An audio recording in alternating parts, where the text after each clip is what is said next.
에레미야애가 3장 33절의 말씀, 한 절 말씀만 우리 같이 보도록 하겠습니다. 에레미야 3장 33절의 말씀, 제가 가진 성경으로는 구약성경 1147쪽에 기록되어 있는 에레미야 3장 33절의 말씀, 한 절 말씀만 우리 다 같이 합독하도록 하겠습니다.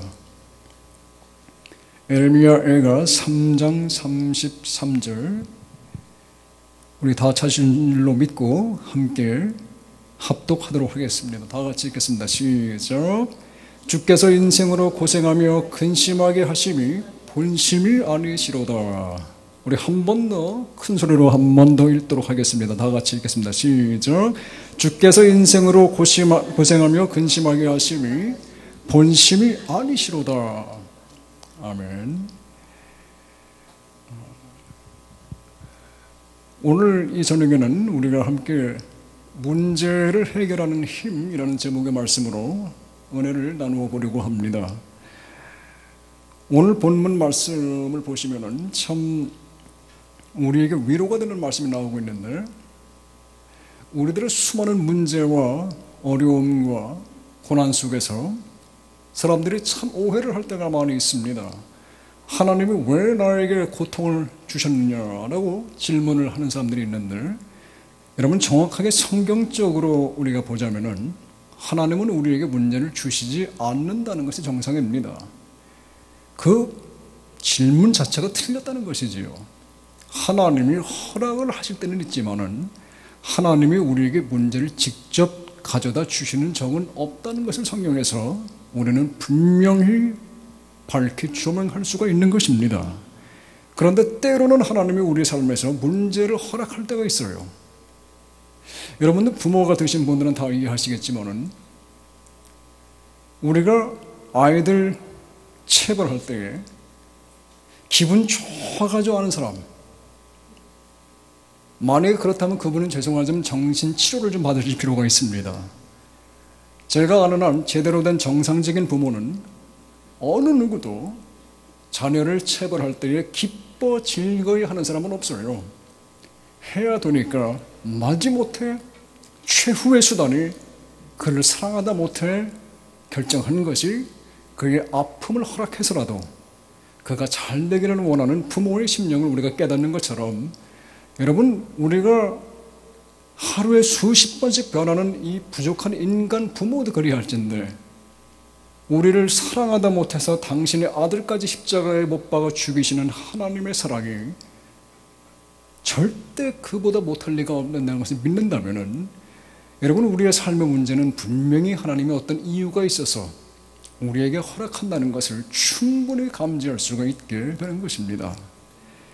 이거를 믿을 수 있는 것이 신앙의 사실 중대한 기본이 되는 것이지요. 여러분 제가 주님의 일을 여러 나라에서 지금까지 배우고 있습니다만은, 참 많이 배우고 지금도 배우고 있습니다만은, 여러분 전 세계 어디를 가든 간에 사람들에게 문제가 없는 사람은 없다는 것을 저는 보고 있어요. 부하건 아니면 가난하건, 잘생겼건 좀 덜 생겼건, 남녀노소 동서고금을 다 막론하고 제가 본 지금까지 사람들은 모두가 다 문제가 있습니다. 그런데 문제가 없게 보이는 사람들은 있어요. 얘기를 안 하든지 아니면 없는 척 행동하든지, 그러나 실제적으로 다 문제가 있다는 것이 아주 고정 사실이라는 것입니다. 그런데 여러분 문제를 해결하기 위해서 수많은 사람들이 여러 방법들을 동원을 하는 것을 볼 수가 있습니다. 나름대로 자신들의 최선을 다해서 문제를 해결하고 더 나은 삶을 위해서 우리가 전진하는 모습을 볼 수가 있는 것이지요. 그런데 우리가 지난번에 말씀드린 것처럼 오늘도 성경적으로 우리의 삶의 문제와 그리고 이 문제를 어떻게 해결할 것인가를 좀 함께 고찰하면서 하나님의 심령을 느껴보는 이 밤이 되었으면 하는 마음으로 이 시간을 맞이했으면 합니다. 첫 번째, 우리 본문 말씀을 보시는데, 본문 말씀에 우리가 10절 정도 좀 위로 전 6절을 거슬러 올라가 보면은 여러분 에레미야가 3장 22절이 나오는데요. 한번 우리 PPT도 있으니까 함께 읽어보도록 하겠습니다. 예레미야 3장 22절부터 23절의 말씀 합독해 보겠습니다. 시작. 여호와의 자비와 긍휼이 무궁하심으로 우리가 진멸되지 아니함이니이다. 이것이 아침마다 새로우니 주의 성실이 크도소이다. 여러분, 똑같은 하나님이 우리에게 고난을 허락하시는 것이 본심이 아니라고 말씀하세요. 그런데 그 하나님이 바로 10절 정도 위에서 뭐라 그러냐 하면은 여호와의 자비와 긍휼이 무궁하시답니다. 끝이 없다는 얘기예요. 그래서 우리가 망할 일이 없다. 여러분, 우리 예수 믿는 사람들은요, 죄송하지만 말도 좀 참 조심하셔야 돼요. 툭하면 뭐 죽는다 그러고 툭하면 망한다 그러고. 여러분, 오늘 한국말이 참 부정적인 그 언어 학상으로 참 부정적인 말인 걸 보게 되는데, 툭하면 몰라요. 얼마나 좋은지 몰라요. 좋아 죽겠어요. 좋으면 여러분 살아야지 왜 죽습니까? 여러분, 새가 이제 지저귀 때 영어로는 뭐라 그러는지 아십니까? Bird sings. 새가 지적하면 노래한다 그래요. 우리나라로는 똑같은 그 말을 어떻게 번역을 하냐? 새가 운다 그래요. 왜 멀쩡한 새를 슬픈 새로 만들어 버립니까? 참 부정적인 언어 표현들이 많아요. 물론 우리가 그동안 침략을 많이 받고 또 어려운 그런 한민족의 역사가 있는 것이 사실입니다만은, 이제 우리가 여러분 하나님의 은혜도 많이 받았고 이 정도면 살만한데 좀 언어도 개선할 필요가 있지 않나.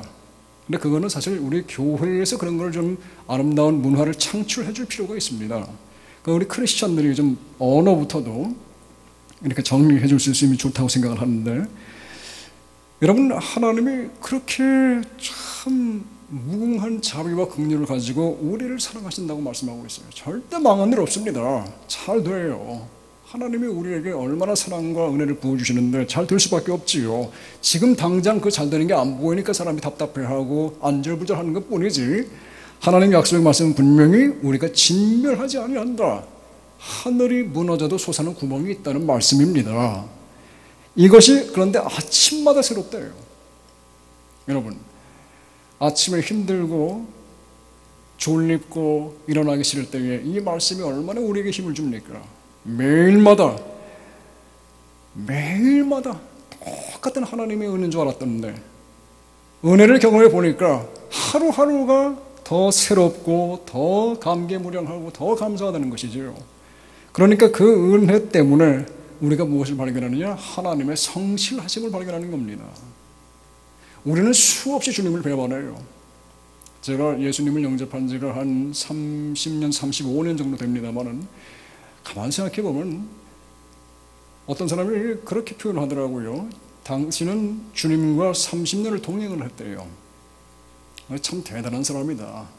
나는 35년 동안 글쎄 내가 주님과 동행한 거는 한 5년도 안 된 것 같아요. 끌려다녔지. 그런데 내가 주님을 떠난 적은 있어도 주님은 한 번도 나를 떠난 적이 없더라고요. 그러니 주님의 성실이 얼마나 큽니까? 여러분, 이걸 경험해 봐야지 압니다. 그래야지 수없이 똑같은 죄를 짓고 수없이 배반하고 수없이 연약한 모습을 보이는 나의 삶임에도 불구하고 하나님은 끝없이 그래도 난 네가 좋다. 그래도 네가 사랑스럽다. 그래도 너를 위해서 내가 아들을 보낼 만큼 사랑한다. 그 하나님의 은혜를 받고 나면은 여러분, 우리가 예수 믿으면서 무엇이 변하느냐 하면은 사람이 나도 모르게 예수님 닮아서 조금씩 신실하게 변해갑니다. 여러분, 우리 청년분들 좀 계시는데 예수 믿는다고 교회 나와서 기도만 하고 일은 엉망으로 하면 안 돼요. 예수 믿는 사람은 일도 신실하게 잘 해야 됩니다. 무슨 일을 다 하는 거나 마찬가지예요. 공부를 해도 마찬가지고 직장일 해도 마찬가지고 여러분들이 교회 일을 해도 마찬가지입니다. 신실하게 해야 돼요. 그거는 어떻게 판명되느냐? 아무도 안 볼 때에 내가 최선을 주님께 드릴 수 있느냐 하는 거예요.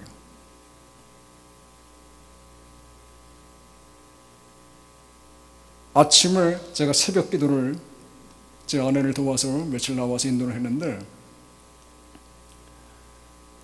정말 조촐하게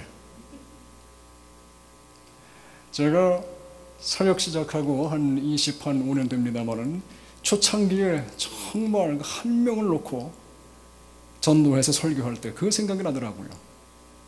제 초심을 되찾은 그런 참 기회가 돼서 너무 감사한데, 여러분, 한 명 앞에 설교할 때 내가 1000명 앞에 설교하는 거랑 동일한 마음을 가지고 설교할 수 있느냐, 이게 신신함입니다. 이거 할 수 있어야 돼요. 여러분, 예수 믿는 사람은 그거 못하면 절대 하나님이 승진 안 시켜줍니다. 우리 청년 여러분들 꼭 기억하세요. 하나님께 인정받기 위해서는, 승진받기 위해서는 반드시 신실하셔야만 합니다. 주님의 성실하심이 크도소이다라고 말하고 있어요. 그리고 그 주님의 자비가 아침마다 새롭다고 말합니다.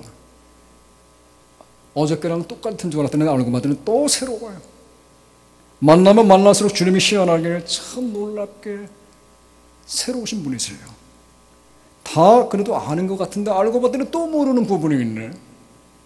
주님이 참 너무도 놀라우신 분이지요. 여러분, 또한 이 말은 여러분과 제가 하루를 시작할 때 죄를 짓기 전부터 이미 주님의 자비가 흘러넘치고 있으니까 그 은혜에 감사해서 감격해서 오늘 하루 죄의 유혹을 이기며 살아보라는 의미가 담겨 있는 것입니다. 그러니 주님 안 믿고 어떻게 삽니까? 사실 이게 얼마나 감사하고 얼마나 큰 은혜예요. 이 말씀은 또한 역시 여러분과 저에게 어려움이 닥치기 전부터 아예 처음부터 하나님의 긍휼이 흘러넘치고 있으니까 그 약속을 믿고 하루를 넉넉하게 시작해 보라는 의미가 담겨 있는 것입니다. 죄의 유혹과 어려움이 닥치기 전부터 끊임없이 우리 주님의 자비와 긍휼이 여러분과 저를 이미 보호하고 진을 치고 있으니까 이를 믿고 하루를 담대하게 시작해 보라는 우리 주님의 축복의 도전의 말씀인 것입니다. 그래서 여러분, 이 말씀의 약속을 믿는 사람들에게는 매일 아침마다 이미 한 수를 깔아놓고 시작하는 하루를 주님이 약속하고 계시는 것이지요.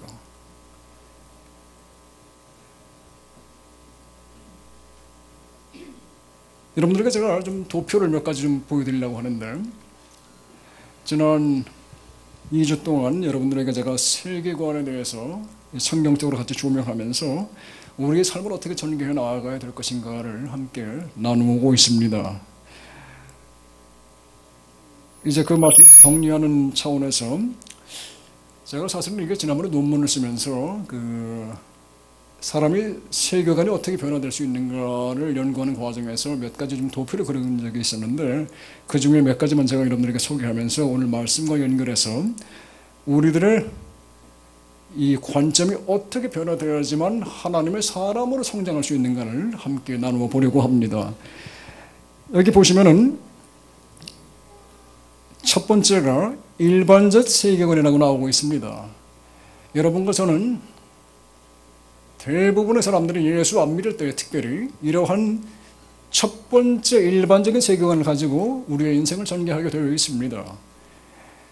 자, 세계관이란 말은 여러분 간단하게 보시면 여기 안경이 하나 있죠. 그냥 안경이라고 보시면 됩니다. 나의 관점, 내가 삶을 어떻게 보느냐, 그것이 바로 세계관이라고 하는 단어로 정리가 되어집니다. 나가 있습니다. 그리고 너가 있습니다. 여러분, 우리들의 인생은 내가 수많은 너로 인해 가지고 정의가 되어지는 것이 일반적인 세계관의 관점이 되는 것입니다.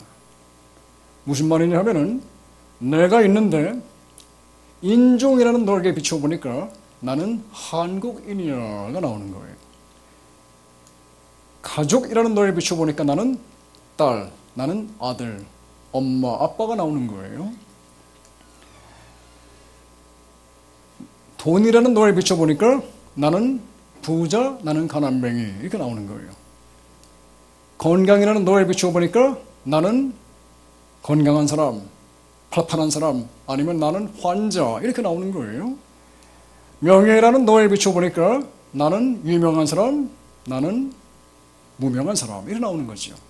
그래서 나를 어떻게 정의하느냐, 바로 수많은 나의 주변을 둘러싸고 있는 너라는 것들을 통해서 내가 정의가 되어집니다. 그래서 환경 때문에 늘 왔다 갔다 안절부절하게 되는 것이지요. 건강한 사람이었다가 어느 날 갑자기 건강을 잊어버렸다고 건강진단에서 나옵니다. 그러면 사람이 완전히 무너져 버리는 거예요. 돈이 많은 줄 알고 기분 좋아하고, 건강한 줄 알고 기분 좋아하고, 명예가 있는 줄 알고 기분 좋아했는데 어느 날 갑자기 주식이 폭락합니다. 사람이 무너지는 거. 왜 자살합니까? 여러분 생각해 보세요. 내가 연예인인데 만약에, 내 같은 생겼지만 연예인은 아니에요. 좀 웃어주세요. 자, 내가 연예인이라고 하면은 명예라는 게 있다고 해봅시다. 너라는 명예에 비춰봤는데 막 유명한 거야. 너무 신나죠? 히트곡이 이제 다 한물 빠지고 아무도 안 알아주네요. 그러면 어떻게 됩니까? 이건 너입니다. 너라는 명예라는 너인데 왜 내가 무너지고 내가 자살을 합니까? 이것이 바로 일반적인 세계관에 있는 거예요. 수많은 사람들은 이런 일반적인 세계관 때문에 인생이 왔다 갔다 하고 지금도 미래의 소망 없이 언제 무너질지 모르는 정말 그런 불안한 삶을 살아가고 있는 것이 바로 사람의 인생이라고 성경은 말하고 있는 것입니다. 그런데 여러분 여기서 감사하게 수많은 사람들이 교회를 나오게 됩니다. 감사하지요. 두 번째가 뭐냐면 교회를 나오면 일단 우리는 어떤 단계로 넘어가냐면 여러분 다음 거 넘겨주세요. 비성경적 세계관으로 넘어갑니다. 일반적으로 보면은 첫 번째 나가 아직도 있고 너가 아직도 있어요. 그런데 감사하게 하나님이라는 존재가 내 삶에 개입이 되어 있어요. 그러니까 이제 어떻게 되느냐? 사실은 하나님이 여기 들어오면 안 되고 나하고 너 가운데에 들어와야 됩니다. 그래야지 성경적으로 이게 정립이 되는 건데 이게 아니라 비성경적인 세계관은 뭐냐면은 성경적으로 한 걸음 가긴 갔는데 하나님의 개입이 되긴 됐는데 아직도 무언가 2%가 모자란 그러한 삶을 바로 한 다리는 세상에 한 다리는 하나님께 양다리를 걸친 삶을 의미하고 있는 것이지요. 하나님이 들어왔는데 여기로 들어와 버렸어요. 나하고 너 관계가 이미 다 정립된 그 다음에 들어와 버리니까 하나님은 나를 정의해 주지 못해요. 하나님은 어디까지나 나라는 존재를 돕기 위해서 있는 그러한 부산물에 불과한 것이지요. 도구화되어 버리는 것입니다. 그래서 여러분 잘 보세요. 아직도 나는 너라는 인종에 의해서 정의가 돼요. 그래서 나는 한국인이야. 끝. 그런데 하나님이 있어요?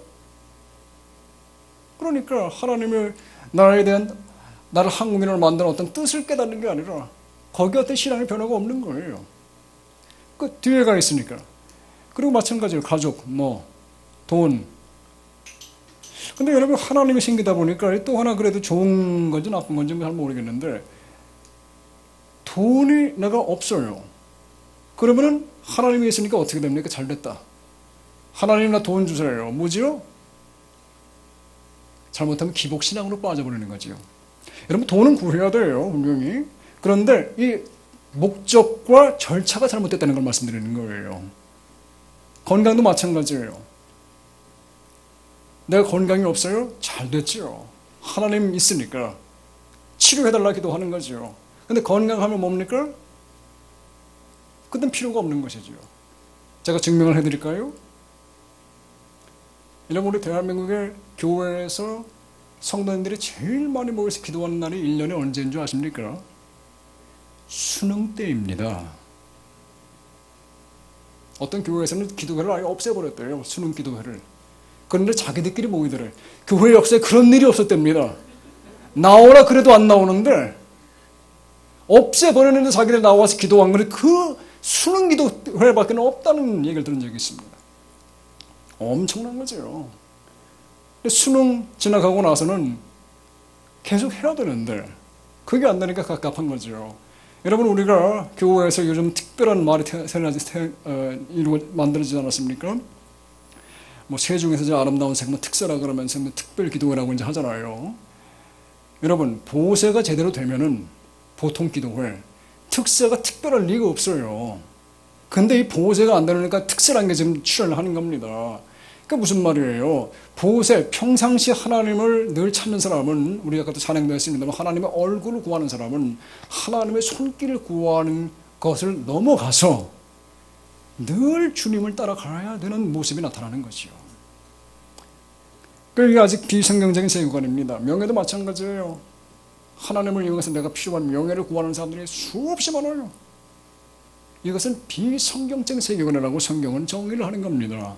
여기서 어떻게 되느냐, 여러분, 세 번째로 넘어가면은 아까 이쪽에 있던 하나님이 나와 너 사이로 들어와서 하나님이, 죄송합니다, 설명을 하기 위해서 말씀드리는 거니까 하나님이 나를 정리해주는 너가 되어버려 주시는 거예요.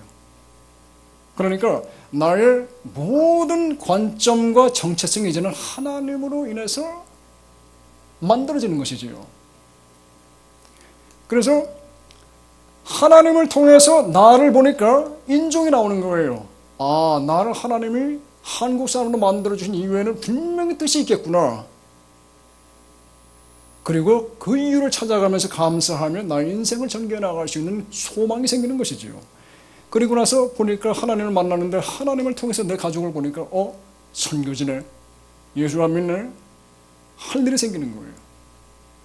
이전에는 그저 마음에 안 드는 엄마, 그냥 술만 마시고 들어오시는 아버지, 이렇게 봤는데 알고 봤더니 하나님을 만나고 나니까 이 정의가 정확하게 성경적으로 이루어지니까 아, 나를 이래서 하나님이 이 집안에 보내주셨구나가 나오는 거예요.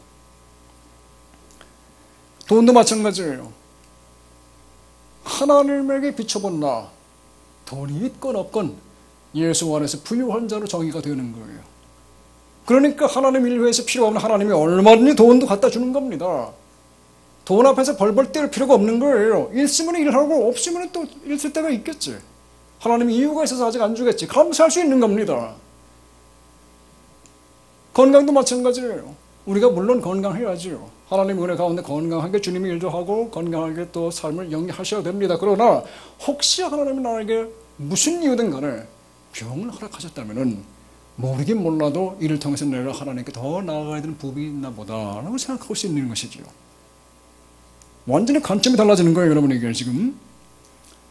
그리고 하나님의 관점에서 보니까 나는 이미 주님 안에서 위대한 자예요. 사랑을 받은 자예요. 하나님의 인정을 받은 자예요.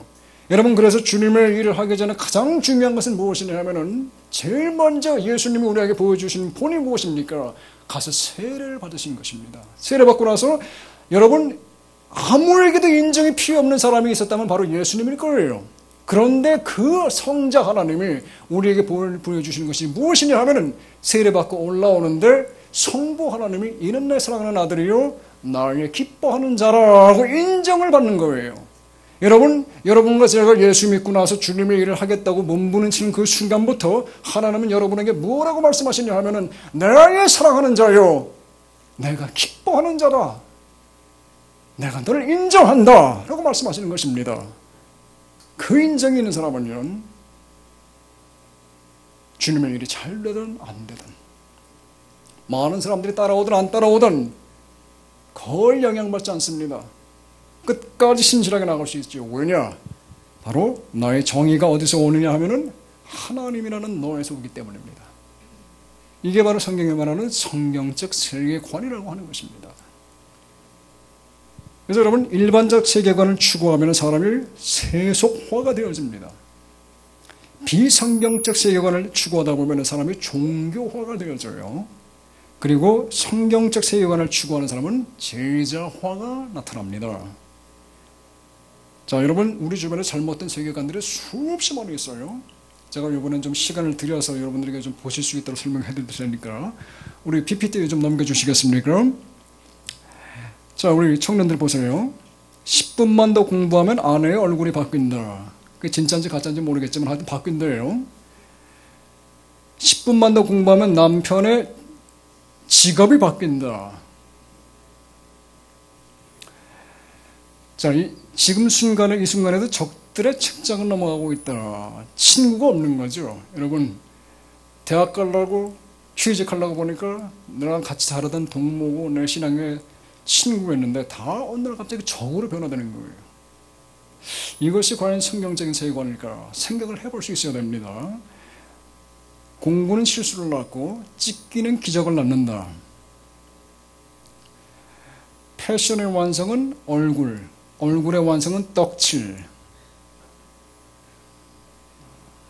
제가 지난 수요일날 말씀드렸지만은 여러분 정말 아름다움은 뭡니까? 내가 하나님 안에서 누군가, 하나님이 나를 얼마나 아름답게 보는가를 발견하게 되면은 그런 사람이 사람들 앞에서 넉넉한 듬직한 무언가가 있는 사람으로 사랑받게 되는 거예요. 근데 여러분 속이 비어 있으니까 미안하지만 계속 겉에다가 죄송합니다 떡칠하는 겁니다. 그러니 그게 뭐 나오는 게 있습니까? 화장해서 연애할래? 맨 얼굴로 솔로 됐네. 여러분 결혼해서 같이 살면은 다 어차피 나와요. 그 뭐 잠깐 속여가지고 그렇게 만약에 정말 결혼을 평생 같이 살 걸 생각하고 한다면은 좀 생각을 해봐야 된다고 생각을 합니다. 여러분 좀 이렇게 보시라고 제가 가져왔는데 뭐 제가 답을 드리겠다는 게 아니라 여러분 보시면서 좀 생각을 해볼 수 있길 바라요. 왜냐하면 성경에서 말씀드렸죠. 생각해보라라는 단어가 너무도 많이 나와요. 성경은 여러분 우리에게 논리적이고 또한 체계적이고 그리고 굉장히 현실적인 부분들을 요구합니다.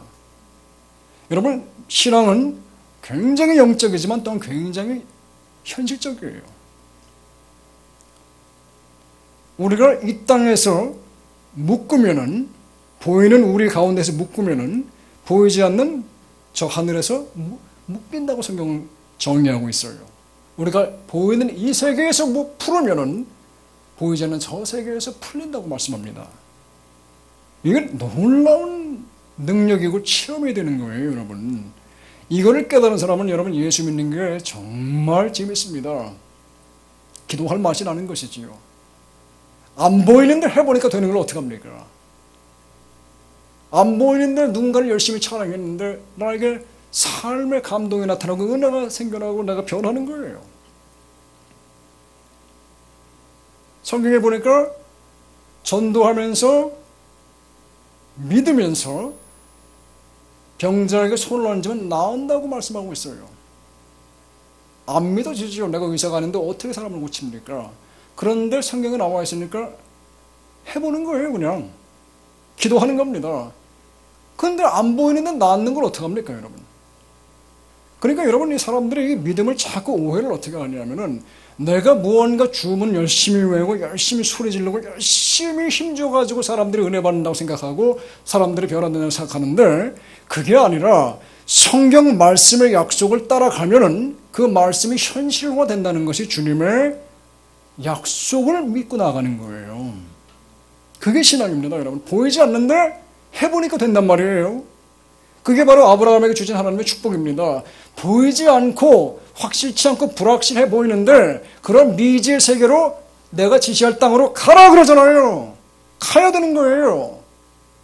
믿음은 여러분 고민하고 생각해보고 안 믿어지는 것 같은데 주님 말씀 신뢰하고 나아가는 겁니다. 그게 믿음이에요. 아무리 입에다 힘을 주고 발음을 돌려가면서 믿습니다를 수십 번을 해봐도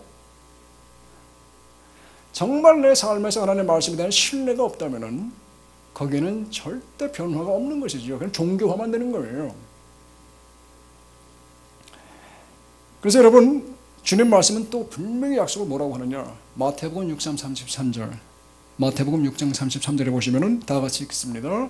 그런즉 너희는 먼저 그의 나라와 그의 의를 구해라. 그리하면 이 모든 것들을 너희에게 더해준다.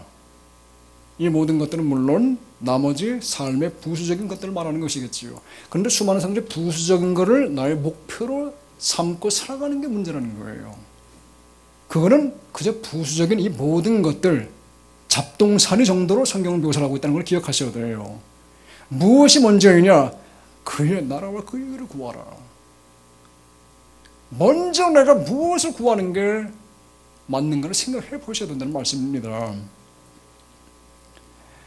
말씀드렸죠. 지난 수요일날 여러분, 예수 믿는 사람이 열심히 예수 믿었는데 죽을 때 가보니까 내 주변의 삶이 하나도 변화된 게 없고 이 세상이 조금이라도 나은 세상이 되지 않았다면 그 사람 무언가 문제 있는 사람입니다. 예수를 정말 제대로 믿는 사람이라면 내가 나눔을 통해서 뭐 조그만 것이든 큰 것이든 나타나는 것이든 뒤에 배후에서 숨어서 하는 것이든 간에 무언가 나의 삶을 통해서 이 세상이, 나의 주변이, 심지어는 열방까지 변화되는 모습이 있어야지만 성경이 말하는 정말 제자의 삶을 살아갔다고 말할 수 있는 것이라는 것이죠. 여러분, 근데 보세요. 이렇게 아까 우리 본문을 잠깐 돌아갑니다만은 이토록 자비와 긍휼이 무궁하신 주님이 동일한 예레미야 여호가 3장을 우리 본문 말씀이지만 내려가다 보면 또 이렇게 말씀하셨단 말이에요. 주님이 우리에게 인생에게 고생하고 근심하게 하는 게 본심이 아니라는 거예요. 주님은 정확하게 우리에게 좋은 걸 주시기를 원하신다, 원하지 않는다. 원하신다는 거예요. 여러분, 이걸 믿을 수 있어야 돼요. 때로는 그렇게 믿어지지가 않고 느껴지지가 않아요. 때로 당장 내가 힘든 과정에 있으면 사람을 여러분 그런 거 생각 못 합니다. 그런데 이거를 여러분의 믿음의 기본으로 깔고 들어가시면은 이후에 어려움이 오신다 할지라도 하나님이 이유가 있겠지 하고 생각할 수 있는 것이죠.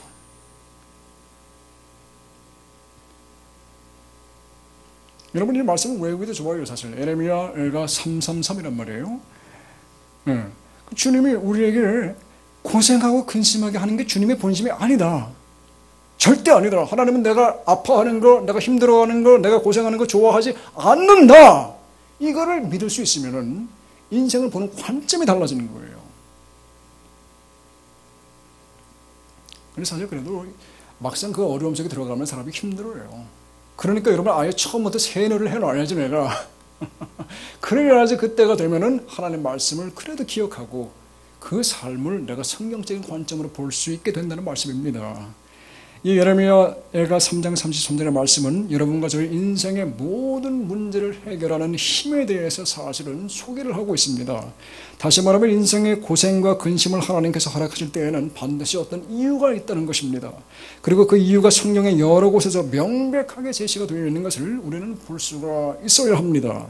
우리 다 함께 열왕기상 8장 33절부터 34절의 말씀을 함께 읽어보도록 하겠습니다. 우리 PPT 보시고 함께 읽도록 하겠습니다. 열왕기상 8장 33절부터 34절의 말씀의 증거입니다. 만일 주의 백성 이스라엘이 주께 범죄하여 적국 앞에 패하게 되므로 주께로 돌아와서 주의 이름을 인정하고 이전에서 주께 빌며 간구하거든 주는 하늘에서 들으시고 주의 백성 이스라엘의 죄를 사하시고 그 열조에게 주신 땅으로 돌아오게 하옵소서. 이게 지금 솔로몬의 여러분 기도하는 장면이에요. 성전을 봉헌하면서 하나님께 기도를 뭐라고 하느냐.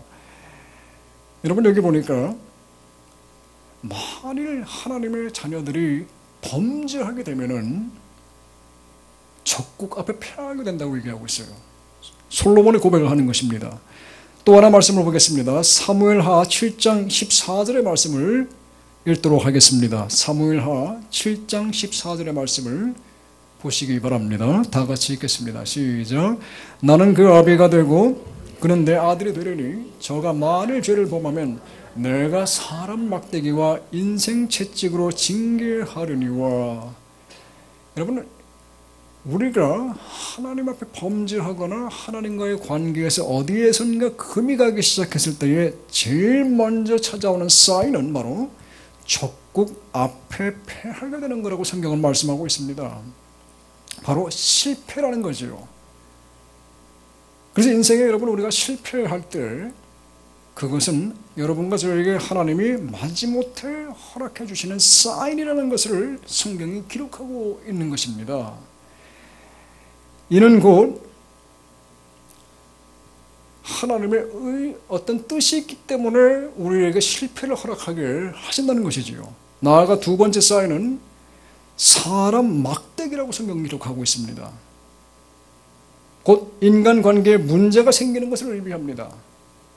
세 번째 사인은 인생 채찍이라고 성경은 여러분과 저에게 다시 밝혀 알려주고 있습니다. 곧 하나님께서 다른 사람들을 사용해서 여러분과 저에게 때로는 어려움을 허락하시는 것을 의미하는 거예요.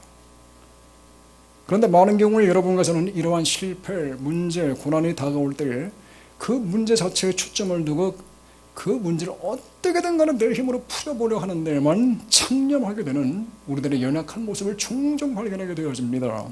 마치 베드로가 주님의 말씀을 붙잡고 배에서 내려서 물리를 걸어갈 때에 일단 말씀 붙잡고 시작을 했는데, 여러분과 저도 하나님 말씀 붙잡고 그래도 교회까지 나와서 주님 믿으려고 하고 있잖아요. 그런데 일단 물 위를 걸어가다 보니까 주님께 눈을 맞추고 전진했을 때는 물 위를 걸어가는 기적을 경험했는데, 그가 그의 초점을 주님이 아니라 주변에 부는 바람으로 옮기는 순간에 그는 물로 빠져들어가기 시작했다고 마태복음 14장에 기록을 하고 있습니다.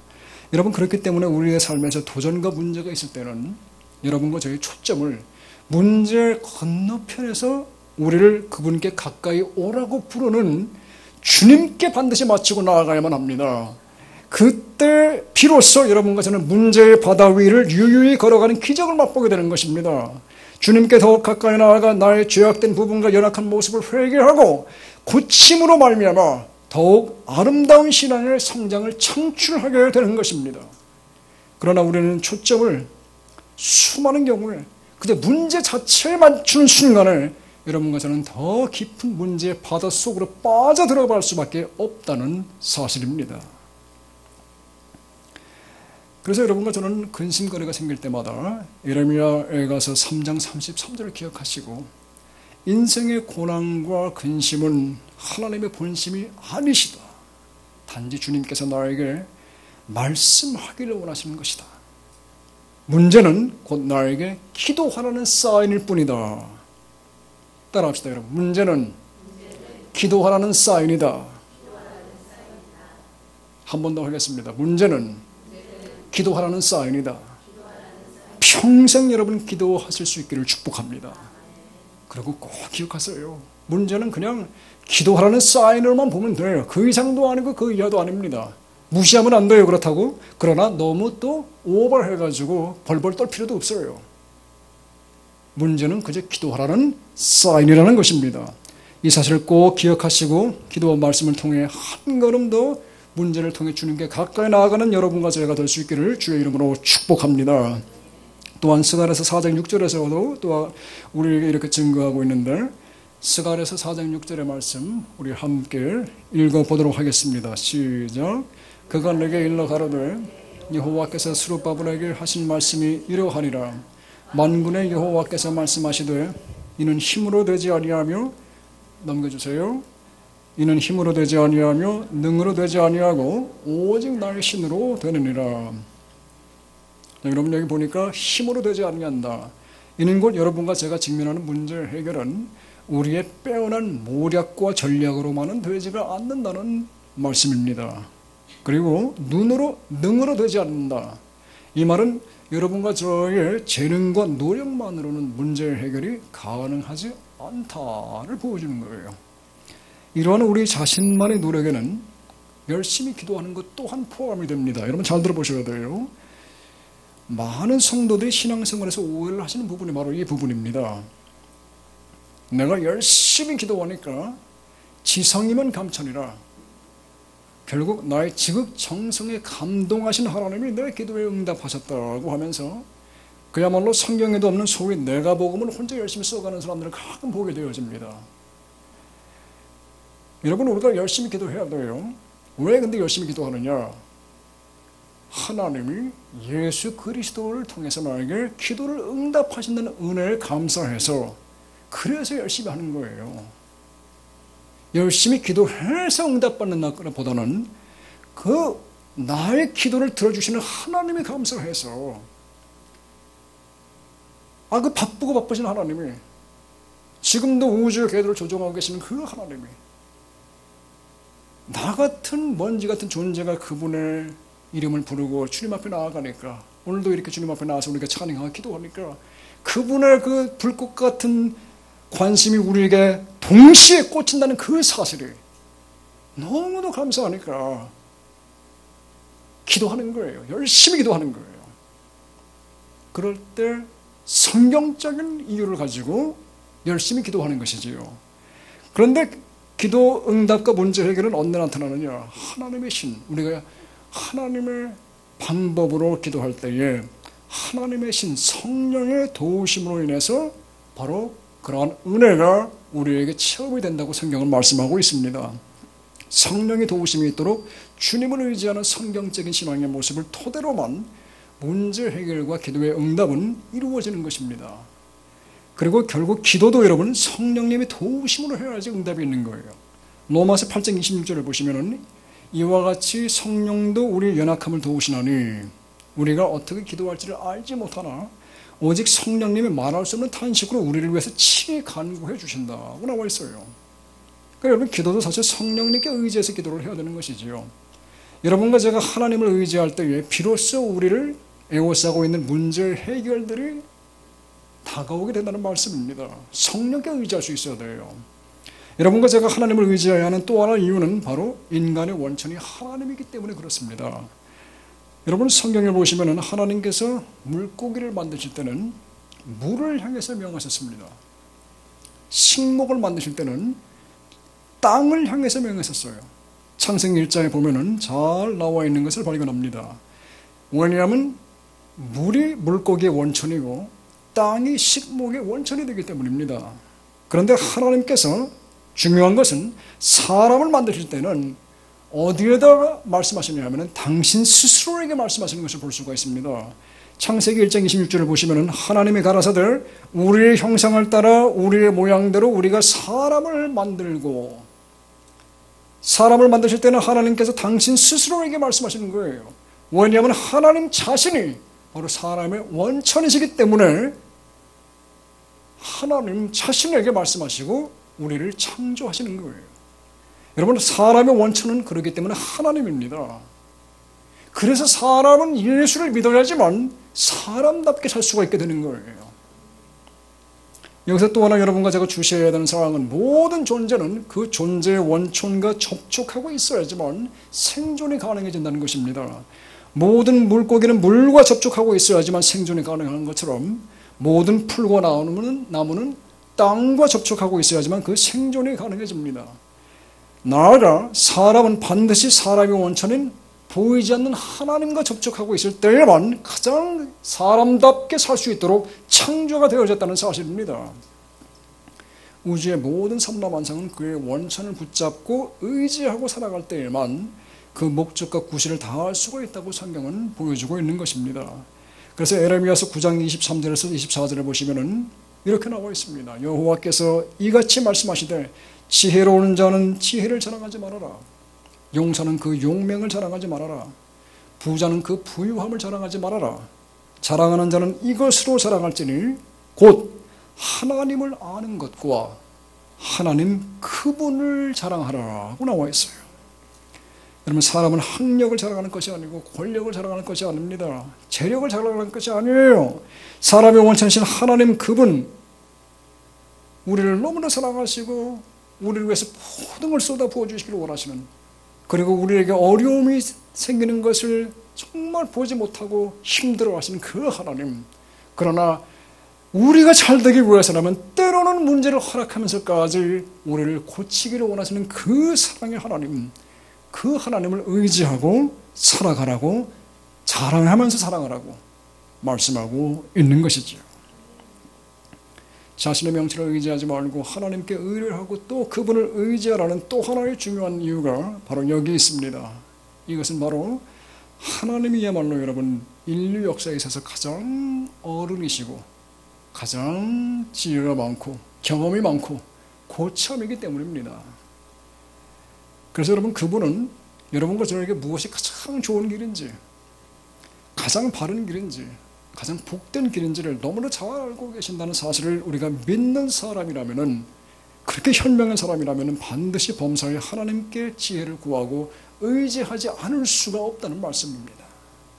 하나님께서 여러분과 저에게 원하시는 신앙 성숙의 목표를 깨닫는 사람은 반드시 곧바로 문제 해결의 열쇠를 발견하게 되어집니다. 결국 여러분과 저의 삶에 있어서 문제를 해결하는 힘은 바로 하나님을 의지하는 것이라고 성경은 증거하고 있기 때문입니다. 여러분, 문제는 성장의 기회일 뿐입니다. 또한 하나님께서 여러분과 저의 관심을 그분의 음성으로 재조명시켜주는 하나님의 도구라는 것을 꼭 기억할 수 있기를 축복합니다. 결국 문제는 기도하라는 사인에 불과하다는 사실을 기억하고 이 시간 우리가 선하시고 인자하신 주님께 더욱 가까이 나아가는 여러분과 제가 될 수 있기를, 그리고 우리의 평생이 될 수 있기를 우리 주의 이름으로 축복합니다. 기도하겠습니다. 몇 가지 우리가 같이 기도하는 시간을 가질 텐데, 첫 번째, 제가 여러분들에게 주님의 심령을 가지고 권면하기를 원합니다. 여러분과 저의 삶에 실패나 사람 막대기나 인생 채찍을 혹시 경험하고 있습니까? 그러한 분들은 하나님과의 관계를 점검해 보실 수 있기를 부탁합니다. 우리 선하시고 인자하신 하나님 앞에 나아가서 그분의 도우심과 은혜를 간절히 구함으로써 문제 해결의 열쇠를 발견하고 기도의 응답을 체험하는 이 밤이 될 수 있기를 간절히 부탁드립니다.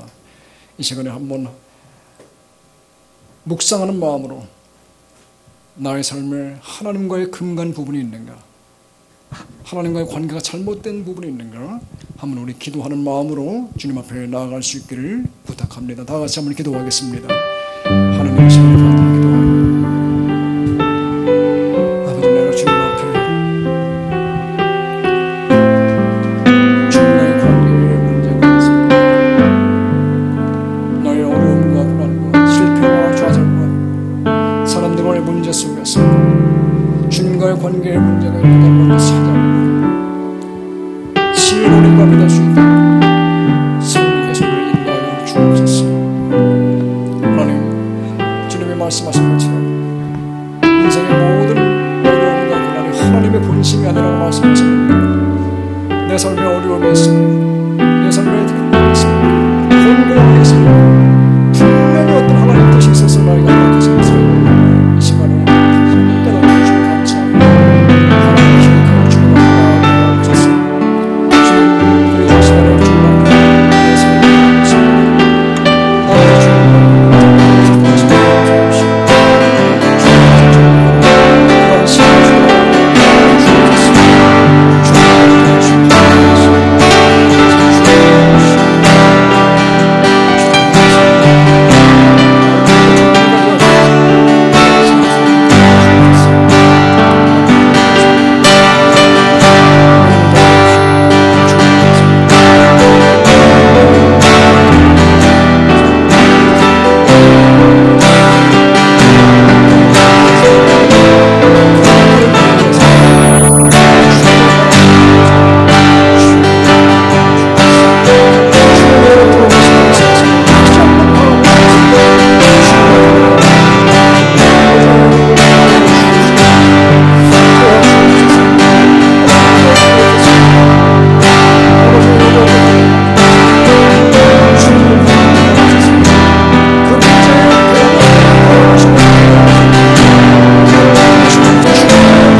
내가 한국교회고 여러분이 한국교회입니다.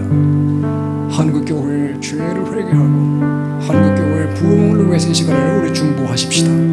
그래서 우리 한민족이 하나님의 도구로 아브라함의 복의 근본으로 열방을 향하여 성장할 수 있도록 하나님, 우리가 회개합니다. 우리에게 다시 한번 기회를 주시고 우리를 사용하여 주셔서 하나님의 뜻을 이루어가 주옵소서. 다시 한번 우리 중보하며 주님 앞에 나아가도록 하겠습니다. 다 같이 기도하겠습니다. 하나님의 시간을 만들고 하나님 우리를 지금 주셨습니다. 우리 그날의 삶을 살아가고 아버지 하나님 이 시간에 다시 한번 중보하고 나의 죄를 한국 교회에 세워주옵소서.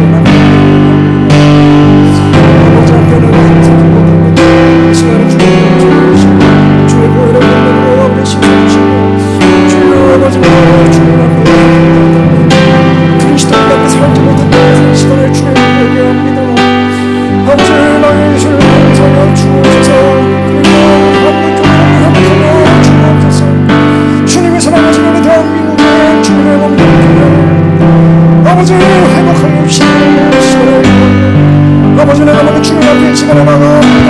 회개합니다. 주여 우리를 살려 주옵소서.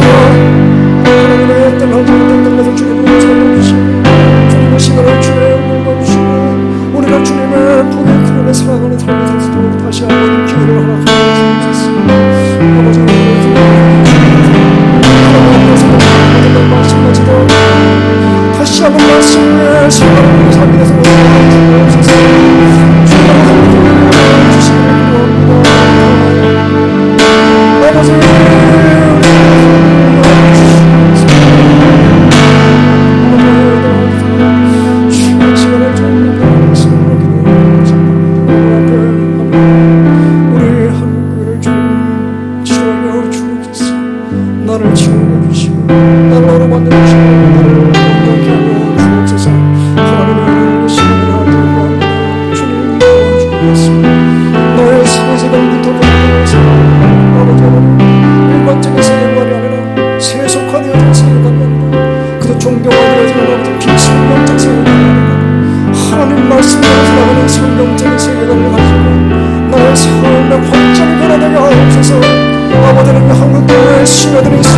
주여 주시기를 구합니다.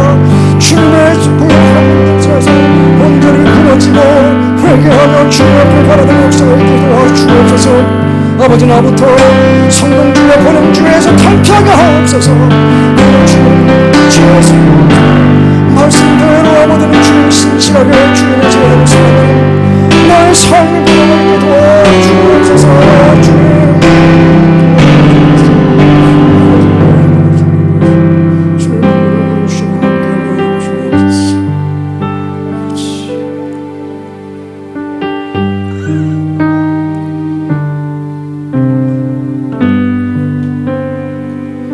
마지막으로 한 가지 더 중보하면서 나아가겠습니다. 이 시간을 내일이 이제 마지막 집회가 있는데 미드워크 행군자들 정말 2주 동안 땀 흘려 주님 앞에 회개하며 우리를 대신하여 수고의 일정을 잘 마치고 있습니다. 우리 사랑하는 주님의 몸된 지체를 위해서 한번 우리 중보하며 주님 앞에 나아갑시다. 참여하는 모든 분들